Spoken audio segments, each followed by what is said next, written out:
예, 안녕하세요. 이제 고양시에 있는 이종호 법무사라고 합니다. 고양시는 왜 말하냐고요? 가끔 댓글에 사무실이 어디 있냐? 이렇게 물어보셔가지고 고양시 라페스타의 근처에 있습니다. 오늘은 법인 등기부 보는 법에 대해서 짧게 브리핑 해드릴게요. 오다가 보니까 단톡방에 재밌는 얘기가 하나 있더라고요. 몇 년 전에 할아버지가 보이스피싱을 당했대요. 근데 이제 보이스피싱범이 돈을 현금으로 찾아오지 말고 금으로 바꿔가지고 약속 장소로 와라. 그래서 할아버지가 5천만 원씩 금을 사서 이제 보이스피싱한테 전달해 주려고 했다가 경찰한테 이제 검거돼서 전달은 못했는데 몇 년이 지나가지고 금값이 3배로 올라가지고 보이스피싱 당한 할아버지가 1억을 벌었다고. 진짜일까? 어떤 그런 내용이 있더라고요. 강의 이렇게 짧게 시작해 보겠습니다. 법인 등기부 보는 법인데요. 프린트물은 자료를 따로 올려주시면 될 것 같습니다. 이 법인 등기부를 제일 먼저 보는 이유는 뭘까요? 이 회사가 어떤 규모의 회사고 또 어떤 일을 하고, 부동산 같은 경우에 부동산 등기부 등본이 있죠. 그리고 자동차에도 자동차 등록 원부 같은 게 있듯이 이 법인에 대해서 대략적인 내용을 알 수 있게끔 만들어 놓은 게 법인 등기부입니다. 그러면 이걸 처음 여러분이 보실 때, 저는 이제 처음 보면 뭘 보냐면요. 이 회사의 설립 연도를 한번 봐요. 한번 보실까요? 설립 연도가 뒷장에 나와 있죠. 뒷장에 보시면 회사 성립 연월일 해가지고 2001년 3월 8일로 되어 있습니다. 네, 그래서 이 회사가 2001년도에 설립이 됐구나를 알 수 있습니다. 요것만 봐도요, 저는 이 회사의 이미지가 어떠냐면 되게 건실한 회사 같다는 이미지가 들어요. 왜냐면 벌써 설립 연도가 24년이 됐죠. 거의 기업의 생존율이요, 보통 만약에 100개를 설립했다, 제가 좀 글을 잘 못 씁니다. 네, 100개 회사에서 보통 3년이 경과하면 이 생존율이 제 생각에 한 50%? 뭐 이 정도밖에 안 되실 거예요. 그리고 100개를 설립했을 때 5년 후의 생존율이 아마 대략적으로 25%? 아마 이 정도밖에 안 된다고 하니까 10년 후에 봤을 때는 설립한 회사의 10분의 1 정도가 소멸하고 없는 경우가 많으시겠죠. 그러니까 이 회사같이 24년 동안 회사를 영위했다는 거는 좀 회사에 대한 믿음과 좀 신뢰성이 있어 보이죠. 그래서 저는 어떤 일을 맡을 때 제일 먼저 보는 게 회사 언제 설립됐지? 이런 거, 신설법인인가? 이렇게 보고, 거의 이렇게 20몇 년 된 회사는 100개 중에 한두 개도 안 될 정도로 되게 이제 희귀합니다. 그 다음에 이제 첫 장을 한번 봐볼까요? 약간 이 회사가 어떤 회사일까 보는 게 자본금을 봅니다. 자본금이 8천만 원이네요. 그렇죠? 어떠세요? 8천이면 좀 많은 것 같으세요? 적은 것 같으세요? 많은 것 같으세요? 예전에 20년 전에 상법이 개정되기 전에요, 상법상 자본금이 제한이 있었어요. 그때가 얼마였냐면 5천만 원이었습니다. 5천 이상으로만 이제 회사를 설립해야 됐죠. 그래서 지금도 회사 설립할 때 자본금 얼마 필요해요? 이렇게 물어보시는 분들이 있으시고, 5천 있어야 되죠? 이렇게 말씀하시는 분도 있는데, 20년 전에 이게 상법 개정이 되면서 지금은 어때요? 제한이 없어졌습니다. 제한이 없으면 이론상 얼마가 가능한지 아세요?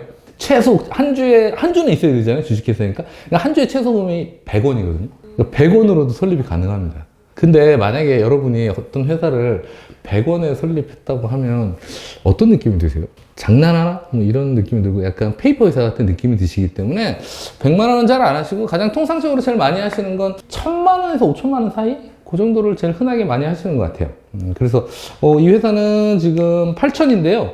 지금 이 등기부 등본은 현재 유효사항만 발급을 한 겁니다. 그럼 과거의 히스토리까지 난 알고 싶다, 그러면 여러분들은 이 등기부 등본을 발급받을 때 말소사항 포함, 이건 지금 현재만 나와 있는 거고요. 이제 말소사항을 포함해서 떼시면 이 회사의 히스토리가 다 나옵니다. 그러니까 예를 들어서 이 회사도 처음에 시작할 때는 1,000만 원을 시작했을 수가 있죠. 그다음에 2,000, 3,000 뭐 이렇게 올리고 해서 8,000이 됐을 수가 있으니까, 그런 히스토리까지 보시려면 이제 말소사항까지 체크를 해서 보시면 됩니다. 이 회사 같은 경우에 여러분이 어떤 거래를 할 때 이 회사가 괜찮은 회사인가? 그거 보려고 이제 등기부 등본을 보셨을 거 아니에요? 근데 회사 성립 연월도 20년이 넘었고, 자본금도 뭐 8천이면, 뭐 소상공인들은 대부분 약간 1억 미만의 회사들이 거의 다 90% 이상이기 때문에, 제가 볼 때는 이 회사가 뭐 크게 페이퍼상으로 이상해 보이지는 않습니다. 그 다음에 이제 하나 봐야 될 게, 이 회사의 대표가 누군가를 봐야겠죠. 그래서 한번 임원사항이 나오시죠? 이제 박스에 보시면, 임원사항을 보니까 대표이사는 이하경 님이시고요. 그죠? 근데 대표이사를 하기 위해서는 가끔 이런 거 물어보시는 분도 계세요. 회사를 설립하시고, 제가 대표자인데요. 대표이사로 안 돼 있어요. 잘못돼 있어요. 뭐라고 돼 있습니까?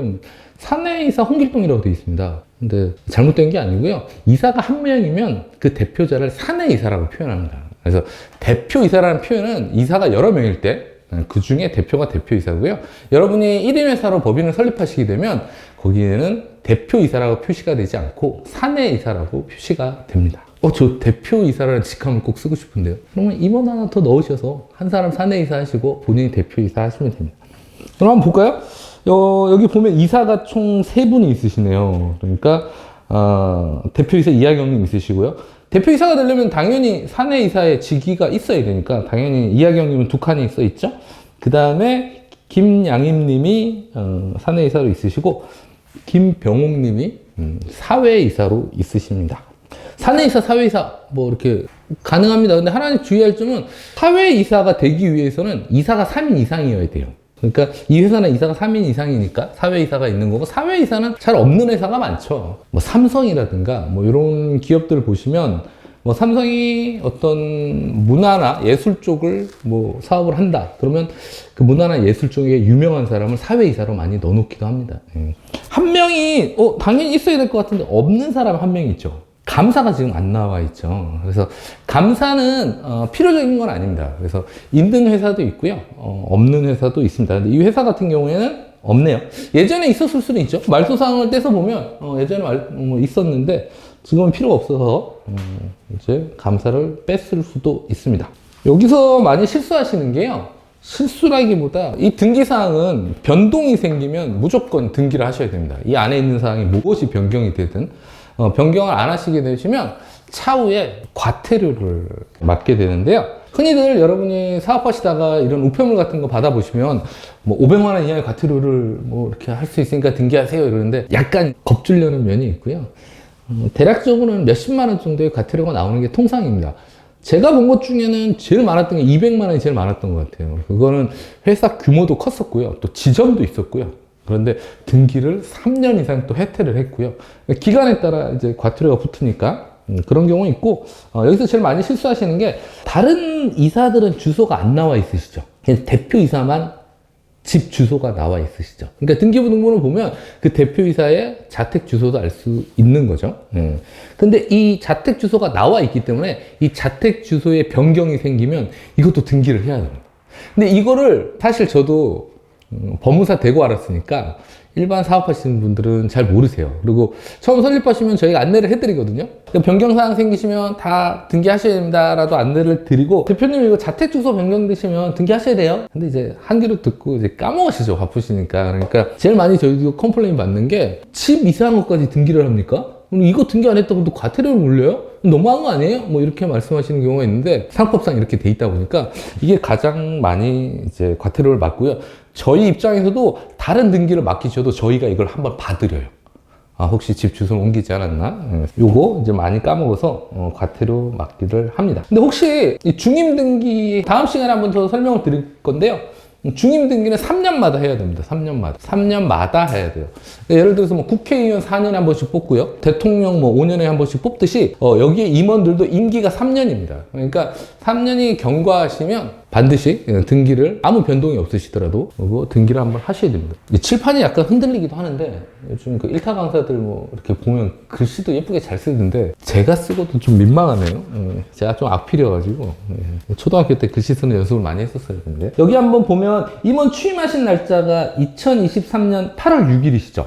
그죠? 23년 8월 6일 날 취임하셨으니까 여기 3년이 경과하는 2026년 8월 6일부터입니다. 2주 내에 다시 등기를 하셔야 돼요. 그러니까 내년 8월 6일부터 2주 내에 하셔야 되니까 8월 한 20일까지, 19일까지 다시 등기를 해야 됩니다. 안 그러면 과태료가 나옵니다. 여러분이 우편물 같은 거 이제 사업하시다가 뭐 상업등기하다가 받으실 텐데 언제쯤 받으시겠어요? 7월이나 6월 정도에 받으실 거예요. 왜냐면 다른 사람들이 등기하기 전에 그쪽 거래처나 다른 사무실에서 등기를 하기 위해서 좀 더 일찍 보내세요. 그래서 뭐 8월 6일까지 해야 되는 거 아닙니까? 이렇게 하시는데 8월 6일부터 2주 내에 등기를 하시면 되고요. 까먹고 안 했다 하면 이제 기간에 따라서 과태료가 부과될 수도 있습니다. 과태료가 얼마 나오냐? 많이 물어보시는데 첫 번째 이제 기간이 한 달이 지났냐, 1년이 지났냐에 따라 다르겠죠? 그리고 두 번째는 여기 인원이 많으시잖아요. 여기 세 분이나 드시잖아요. 근데 어떤 회사는 한 명의 회사도 있을 수 있고, 어떤 회사는 세 명의 회사도 있을 수 있고, 그럼 해태하면 이쪽은 세 명을 해태한 거잖아요. 이쪽은 한 명을 해태한 거고, 그러니까 인원수에 따라서 이제 금액이 달라지기도 하고요. 법원의 재량이어가지고, 획일적으로 우리가 교통법규처럼 6만원, 8만원 이렇게 규정되어 있지는 않습니다. 근데 그냥 제 뇌피셜인데요. 조금 너그러우신 판사님을 만나면 좀 싸게 나오는 것 같고요. 엄하신 판사님을 만나면 좀 많이 나오는 것 같습니다. 그리고 재정적인 영향도 있는 것 같아요. 법원에서 이번에 재정이 좀 부족하다 싶으면 좀 더 많이 나오는 것 같고요. 그렇지 않으면 제 뇌피셜입니다. 제가 이렇게 판사는 아니기 때문에. 그래서 과태료가 이제 나올 수 있으니까 3년마다 등기해야 한다. 요거 이제 기억하고 계시면 좋습니다. 그러면 그냥 일반적으로 살펴는 봤죠. 이 회사는 20년이 넘은 회사니까 꽤 오랫동안 사업을 해왔고요. 자본금도 8천만 원 정도면 그렇게 작은 자본금 회사는 아니고 임원도 3명이나 되는 이런 회사라는 걸 알 수 있습니다. 이게 좀 답답한 부분이 좀 있어가지고 제가 설명을 드릴게요. 여기 이사가 3명이시죠. 그러면 이사가 3인 이상이 생기면은 뭐가 구성이 되냐면 이사회라는 게 생깁니다. 언제? 이사가 3명 이상일 때. 우리 가끔 국회나 이런 데서 시위하는 경우 있는데 시위할 때 보면 1인 시위 많이 하시죠. 왜 1인 시위합니까? 집시법, 그러니까 집회 및 시위에 관한 법률에 안 걸리기 위해서 1인 시위를 하는 거죠. 왜냐면 집회기 때문에 2인 이상이 모이면 집회가 돼버리니까 이건 신고해야 되잖아요. 1인으로 시위할 때는 집시법에 안 걸리니까 1인 시위를 하는 거죠. 그럼 지금 말씀드린 대로 이사회도 3명 이상이어야 이사회가 생긴다고 했잖아요. 그럼 만약에 이 회사가 이 이사가 2명이다 하면 어떻게 돼요? 이사회가 없습니다. 3명 이상 있어야 이사회가 생기니까 2명이면 이사회가 없는 거죠. 그러면 주식회사에서 의사를 결정할 수 있는 기관이 2가지가 있습니다. 여러분이 누구나 잘 알고 계시는 주주총회를 통해서 의사를 결정하고요. 또 일정 사항에 대해서는 이사회에서 의사결정을 합니다. 근데 이 회사는 이사회가 있으니까 주총회사 할 건 주총회사 하고 이사회에서 할 건 이사회에서 하면 되겠죠? 근데 어떤 회사가 이사가 2명밖에 안 된다고 하면 어떻게 돼요? 이사회가 없기 때문에 모든 결정은 어디서 해요? 주총에서 하게 되는 거죠. 근데 제가 뭐가 답답하냐면 학원업 같은 경우에 그런 경우 있는 것 같아요. 학원업 같은 경우에 학원의 명칭, 그리고 소재지, 그리고 학원의 사업 목적을 내용이 있는 이사회를 결의서를 제출을 하라고 하거든요. 그래서 주총으로 만들어 드리죠. 왜냐면 그 회사는 2명밖에 없으니까 주총으로 그 내용을 만들어 가지고 드립니다. 주총으로. 그럼 이분들이 관할 관청에 가서 신고를 하고 저한테 연락이 와요. 법무사님 서류가 잘못됐대요. 왜요? 그래서 그 사업 목적이랑 들어가 있는 걸 이사회 결의서를 가져오래요. 이사회가 없잖아, 이 회사는. 그럼 제가 말씀드리죠. 이사회는 3인 이상 이사가 있어야 되는데 이 회사는 이사회가 없기 때문에 지금 말씀하신 사항을 주총에서 결정하는 게 맞습니다. 그럼 주총 의사를 갖다 드리면 됩니다. 그럼 다시 연락이 와요. 안 된대요. 이사회로 가져오래요. 그러니까 이게 뭐가 문제, 괴리가 생기냐면 공무원이 이런 걸 잘 모르는 거예요. 자기네들이 받아야 될 서류 목록에 이사회 결의서라고 돼 있으니까 일관되게 이사회 결의서를 요구하는 거예요. 근데 이렇게 말씀을 드리면 알아듣고 주총으로 해주시는 분도 있는데 아니에요. 이사회 결의서 가져와야 돼요. 그래서 끝까지 이사회 결의서를 요구하는 답답한 경우가 생깁니다. 그러면 어떻게 해야 될까요? 가서 또 싸우면 시간 낭비잖아요. 그래서 제가 그냥 이 타이틀을 이사회로 바꿉니다. 이거 진짜 이사회예요? 아니죠. 이사가 2명밖에 없는데 무슨 이사회예요? 이건 주총 결의서죠. 근데 이쪽에서 이사회 결의서라고 하니까 이것도 갖다 주면 예, 알겠습니다. 그리고 허가를 해줘요. 그래서 이 부분은 좀 공무원 분들이 조금 숙지를 하셔가지고 이게 이사회가 없는 경우에 주총으로 대신할 수 있는 게 상법의 규정이 있기 때문에 이걸 좀 수정을 해야 될 것 같습니다. 그래서 이게 대략적인 법인 등기부의 형식이고요. 처음부터 다시 한번 보겠습니다. 처음에 보시면은 등기번호는 신경 쓰시지도 않으셔도 되고요. 등록번호 나오시죠? 이제 법인이 성립이 되면 등록번호가 나옵니다. 이게 사람으로 치면 주민번호에 해당하는 겁니다. 우리가 법적으로 법인격을 갖는 건 2개밖에 없죠. 법인과 사람, 그리고 자연인과 법인인데 이제 법인이 성립됐기 때문에 사람처럼 주민번호가 부여가 됩니다. 그리고 다음에 나오는 게 상호죠. 주의하셔야 될 게 혹시 동일상호가 있을 수도 있어요. 원칙적으로 관할구역 내에서는 동일상호를 못 쓰거든요. 근데 한 가지 예외가 있어요. 그게 뭐냐면 사업 목적이 완전히 다르면 쓸 수 있습니다. 그래서 일반적으로 동일상호 못 써 이렇게 알고 계시는데 사업 목적이 완전히 다른 회사 같은 경우에 쓸 수 있으니까 지금 여기 처가식품인데 여러분 또 혹시나 처가식품에 다른 또 사업 목적이 있는 회사 같은 경우엔 이 처가 식품 상호가 있을 수 있으니까 내가 찾는 회사가 맞는지는 뭐 주소나 뭐 대표자의 이름을 보면 알 수 있겠죠. 그 밑에 보시면 이제 본점 소재지가 나옵니다. 서울특별시 같은 경우에 서울 전체가 하나의 관할이고요. 여기는 고양시는 고양시가 하나의 관할입니다. 그래서 관할로 나누자면 저희 근처에는 김포시 또 따로 관할이고요. 파주시 따로 관할이고요. 고양시 따로 관할입니다. 그래서 고양시 내에서만 이 상호가 없으면 쓸 수 있고요. 파주시나 김포시랑 차이점은요. 여기가 인구 과밀 지역이기 때문에 회사를 설립하시거나 하실 때 세배 중과되는 게 있습니다. 그래서 그 지역에 따라서 회사 설립이나 회사가 부동산을 취득했을 때 취득세 부분이 달라질 수 있으니까요. 그런 거 확인하셔야 되시고요. 공고 방법이 이제 주식회사니까 주주가 여러 명 있을 수 있잖아요. 저도 오늘 삼성 주식을 사면 저도 삼성의 주주가 되는 거잖아요. 그래서 주주에게 공고할 사항이 있으면 어떻게 공고할지 공고 방법을 써놓게 되는데요. 일반적으로는 이렇게 신문사에 하시는데 요즘에 좀 이렇게 세련되고 멋있게 www.뭐 이렇게 해가지고 홈페이지를 통해서도 공시 방법을 많이 하고 있습니다. 한 주의 금액, 요거에 또 예민하신 분도 있던데요. 저희가 일반적으로 다른 회사는 삼성이나 LG가 아닌 소상공인들 분이시고 주권이 이렇게 실질적으로 이렇게 발행되는 상장회사가 아니다 보니까 주금을 한 주를 또 얼마냐 이런 건 큰 의미는 없는 것 같아요. 그래서 저도 그냥 관행상 5,000원? 10,000원? 뭐 이렇게 그냥 별 말씀 없으면 만들어 드리니까 그건 크게 중요하지 않습니다. 요것도 가끔 물어보세요. 발행할 주식의 총수가 2만 주니까 이 회사는 2만 주에 딱 제한되는 거라고 생각하시는 분들도 계신데 발행할입니다. 이것도 상법 개정으로 폐지가 됐기 때문에 예전에 왜 이런 규정이 있었냐면 발행 주식과 현재 발행된 주식과 앞으로 내가 발행하겠다는 주식이 4배를 초과할 수 없게 해놨어요. 그런 제한이 있었는데 지금 없어졌습니다. 그래서 형식적으로만 발행할 주식의 총수가 있는 거지 뭐 내가 지금 8천인데 갑자기 내가 8억을 증자할게요.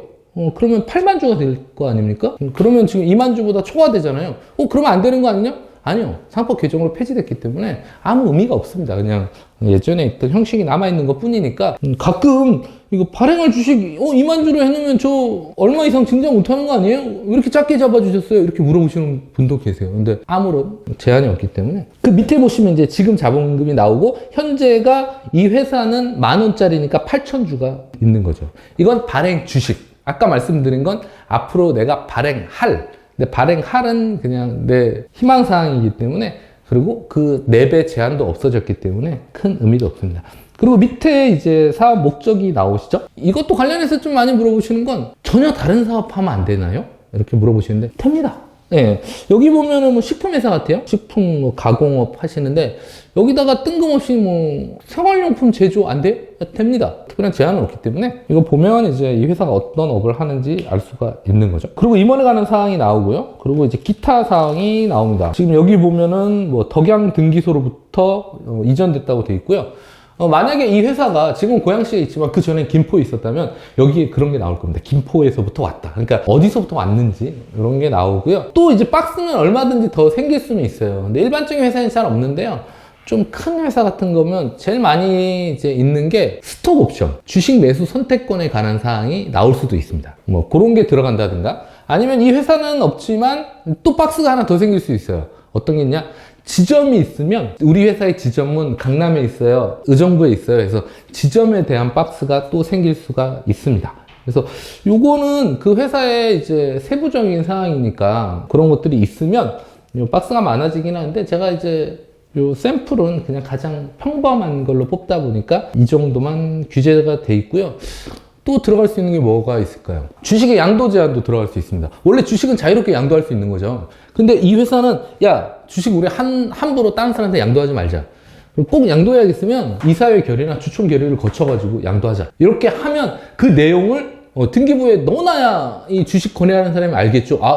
내가 이 사람한테 주식을 바로 살 수 없구나. 이사회 결의를 거쳐야 살 수 있구나. 요걸 알 수 있게끔 등기부에 넣을 수도 있습니다. 그러니까 그 밑에 박스들은 이제 앞으로 뭐 이렇게 그 회사에 특별한 사항이 있으면 이 박스들이 많아지겠죠. 근데 많지 않습니다. 우리가 뭐 스톡 옵션 같은 것도 가끔 넣어달라 하시는 분도 계시긴 한데요. 우리가 뭐 구글도 아니고 테슬라도 아니다 보니까 그렇게 많이 활용도는 높지는 않은 것 같아요. 가장 흔한 건 아까 이제 지점 정도?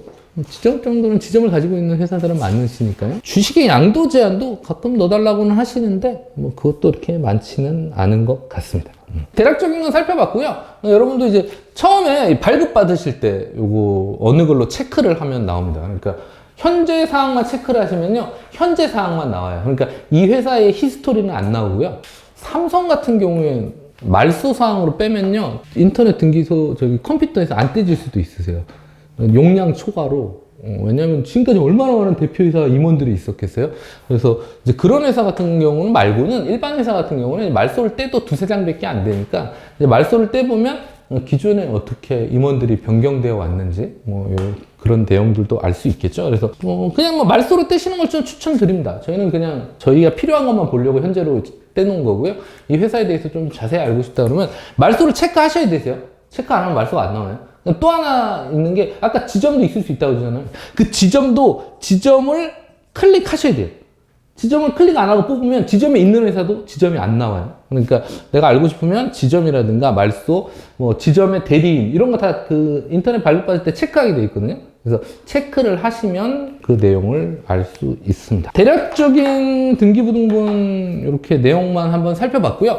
다음 시간엔 요거 중임 등기 하시는 사항이랑 과태료 나올 수 있어서 주의해야 될 사항들 한번 살펴보도록 하겠습니다. 글씨를 너무 못 써서 제가 다음에는 글씨 예쁘게 쓰는 거 연습해가지고 오겠습니다. 네, 감사합니다.